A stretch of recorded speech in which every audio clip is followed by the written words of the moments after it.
Okay, so now we're going to think about an object that gives us a nice region of uniform magnetic field. That object is a solenoid. Now, a solenoid is really just a coil of wire that we send current through. Okay, and now I see we have a question. And Ashwith, can we have class outside? Come on. All right. All right.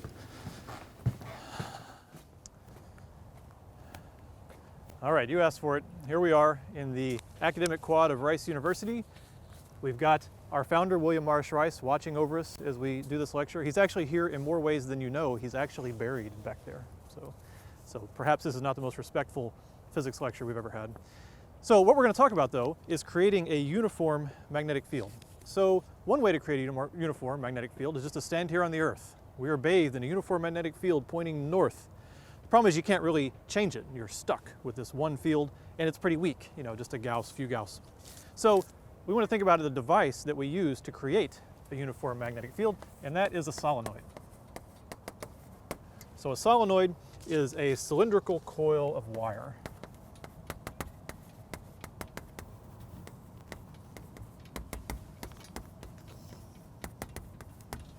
Cylindrical coil of wire. So if I were to draw a solenoid, it just looks like this. Here's some wire, and it loops around, making kind of a helix.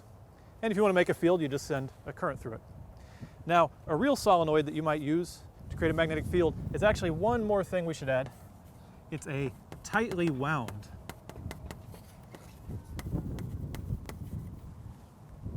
cylindrical coil of wire. So let me draw something a little bit more realistic. We want to get a big field, so we want a lot of current loops, so it looks more like, you know, like this. A lot of loops right on top of each other. It just gets harder to visualize if you go and draw it that way. So in physics, we can't deal with that. In physics, we always deal with models of ideal things. So let's think for a second about how we draw an ideal solenoid. So our model of the solenoid, basically it treats the turns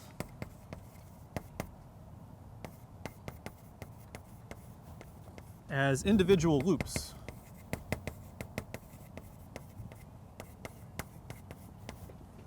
So rather than a helix, it's really just a bunch of rings of current, but current still flows throughout.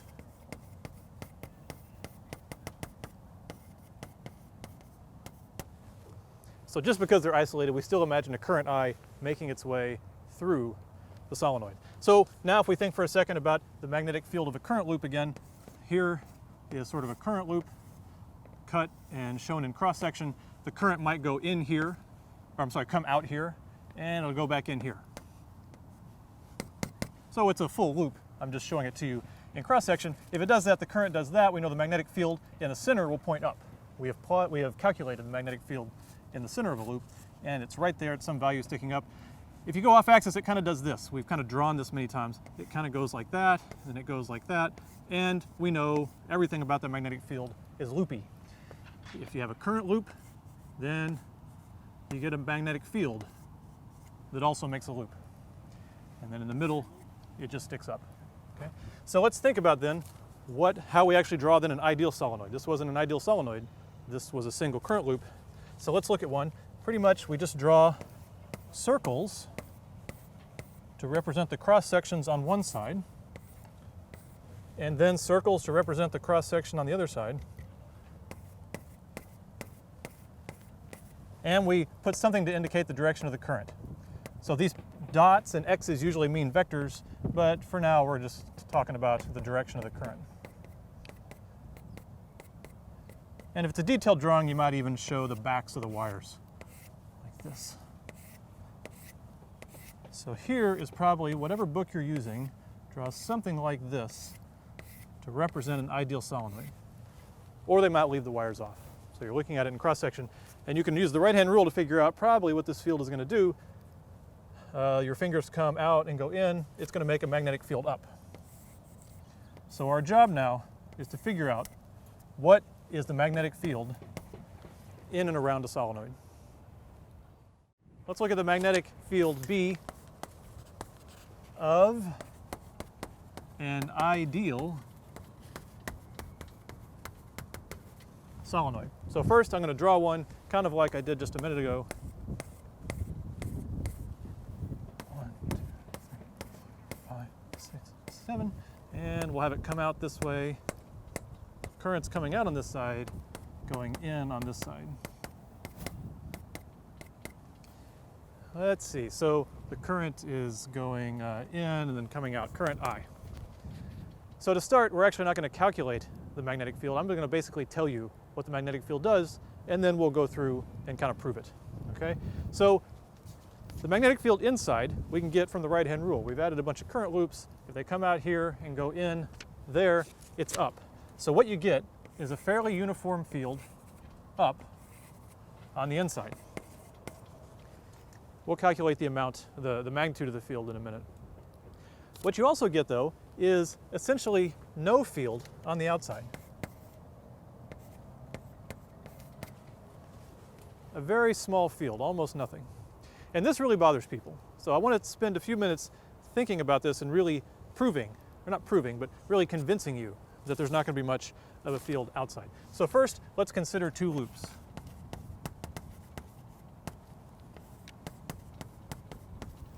Okay, so one loop on the top here. So there's a loop in cross section. I'm not going to draw the wires because it'll make a mess. And another loop down here. We'll pull them a little farther apart than they would be in a solenoid. So let's think about the magnetic field of these loops. In this case, we're going in and out, so the fields are going to be down. So it's going to be down like that, across like that, across like that. This is not a sound stage. We really are outside. It's really windy, so I'm trying to keep this from falling over. Let's see, and it's going to be down like this, and across like that, and up like that. So the field is going to circulate, and it'll be the same thing here. Down, across, up, over, and then down, across, up, over. Now one thing that's easy to get tempted to think is that there's no field outside because the field outside cancels. That's not really right, because look, here's the outside of the solenoid. The B field is up, and the B field is up. So here, these B fields add. There's no canceling of the B field to make it weak outside. But look right here. Here the B field is that way, below this wire, and it's that way, above that wire. So there, the B cancels. So the toroidal shape of the wire basically eliminates the B field here in between the wires. Those actually do cancel. And you get a field that kind of does this. It kind of goes around, in this case, it's going to be kind of like an 8-shaped pattern. Like that, okay? So what this means is that the B field makes a big loop through the entire solenoid. So remember, B fields always make loops. There's no sources of a B field. There's no magnetic monopoles. There's only dipoles. There's only loopy B fields. And that's what you're seeing here. When the coils come close together, the loops come close together, it makes a field that goes in and all the way around. If you put a bunch of them together, that means this field has to go in, and it has to come around like this. Has to make a loop, like that.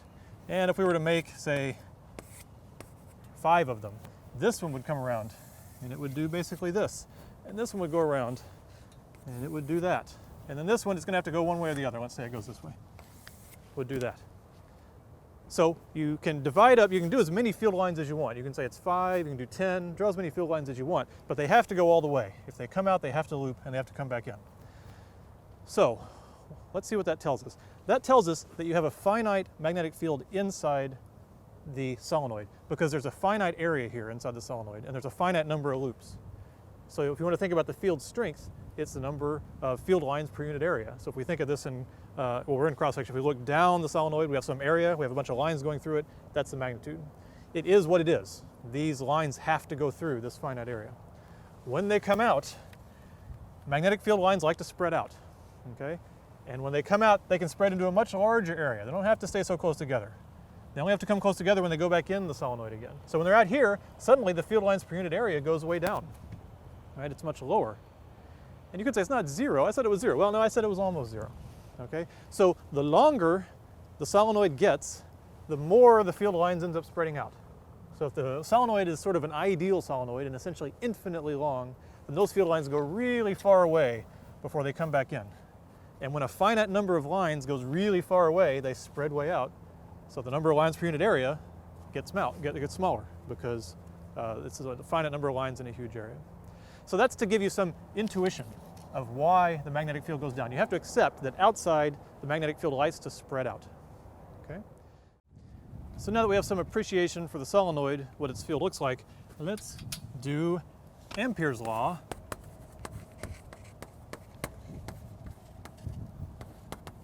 for the solenoid.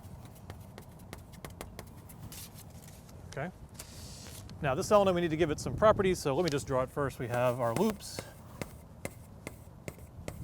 8 of them,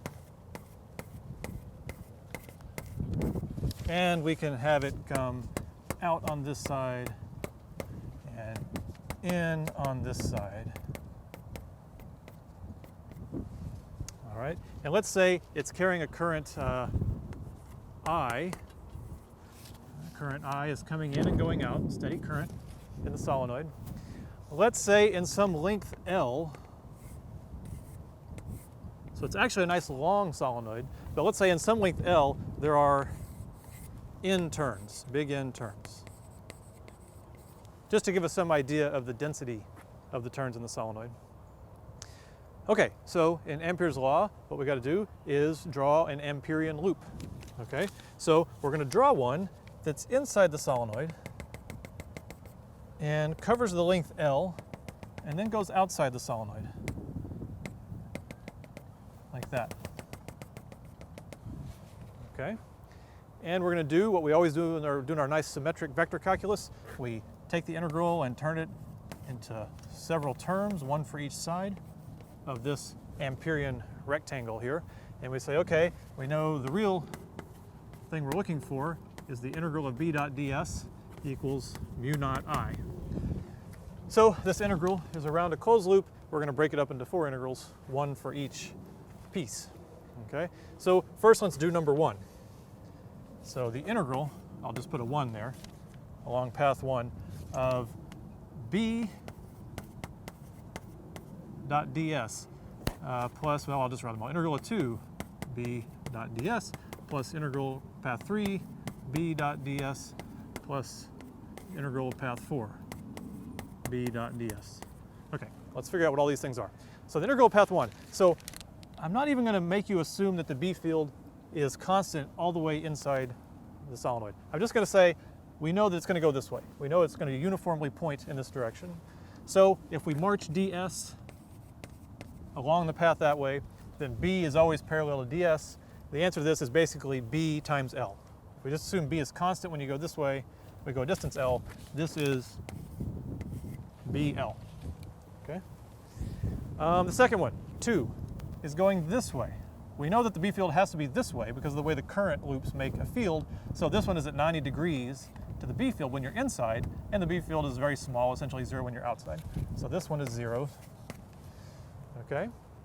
B3 is down here, and as you march your DS's this way, there's no B field. The B is very weak on the outside, so this one is 0.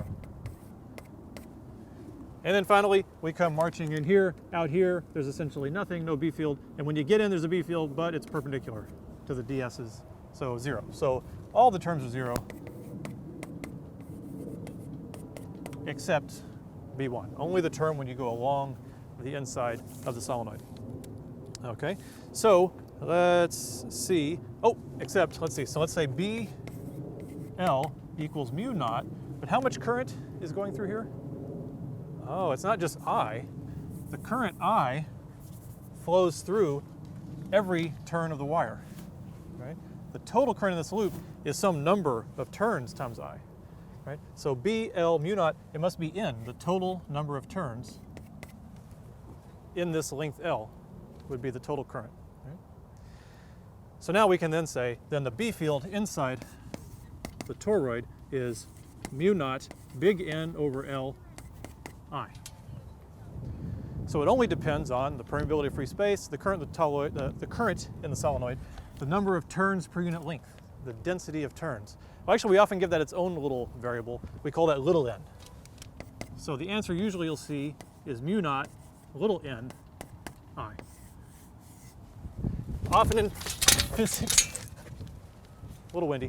Often in physics, we use the big number to tell you the big capital letter to tell you the absolute number of something, and we use the little letter to tell you the number per unit length of something. So what this tells us, though, the interesting part, is that we have a number for the B field now, mu naught, number of turns per unit length times I, but also it doesn't depend on where you are in the solenoid.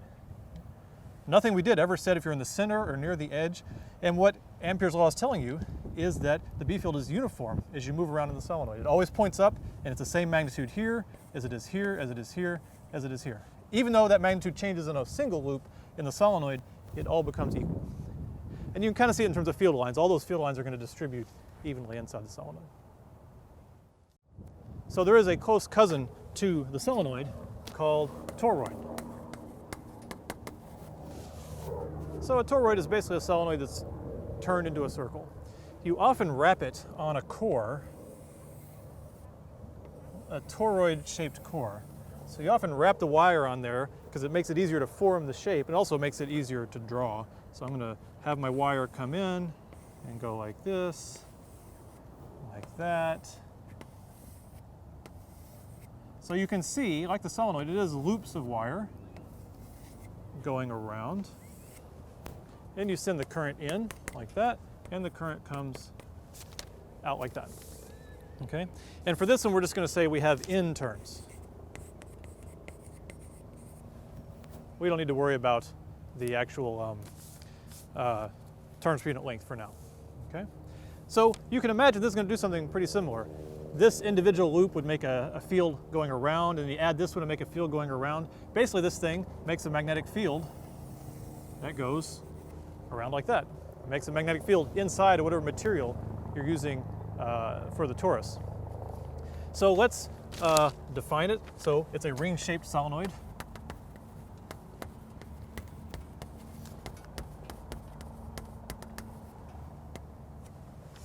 And let's apply Ampere's law. So the integral of B dot ds equals mu naught I. Okay. So now, what Amperian Amperian loop do we want to draw? Let's draw this one. One that goes right around with the field at a constant radius. Because due to symmetry, we know that the B field, if it's going around the loop like this, it's not going to change if you don't change your radius. Right? There's no reason it would change because everything is symmetric if you stay at one radius going through the toroid. So let's see what we get. So we assume there must be some B field that's constant. We know it's always along ds, so that takes the dot product out of the integral. It's really just then the integral of ds. Integral of ds around the loop is just the circumference, right? So it's b times 2 pi r. Okay? B times 2 pi r equals mu naught. And then how much current goes through this Amperian loop? Well, it goes through on every turn. See, here it's going, like if we consider the inside of the Amperian loop, here it goes in, and it comes out and it goes in, and it comes out and it goes in, and it comes out and it goes in. So it's big N times I. Okay? You got to keep in mind the difference between the general expression of the law, where this means the total current, and then when we apply it to our problem, where now this means the current in the wire. That's why there's an N times I here, and there's just an I here. There's actually different I's. The general current, the current in the wire. So all we got to do is solve that then. So B, then, I probably could even solve this without my notes. I think I could, but I'll look anyway. Is mu naught N I over 2 pi r. So you can see it doesn't really care that much about the properties of the toroid. All it really cares about is where are you out here in radius and what's the density of your loops. It doesn't really care about the inner radius of the toroid or the outer radius of the toroid. It just matters where you are in R. And also you see that the magnetic field actually decreases with radius. Right? So the magnetic field here close to this inside edge would be bigger than the magnetic field there, would be bigger than the magnetic field there.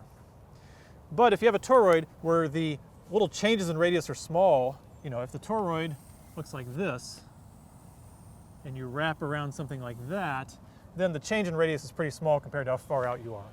So often you can imagine that the toroid has a constant field through it, or inside of it, but really technically it does depend a little bit on the radius.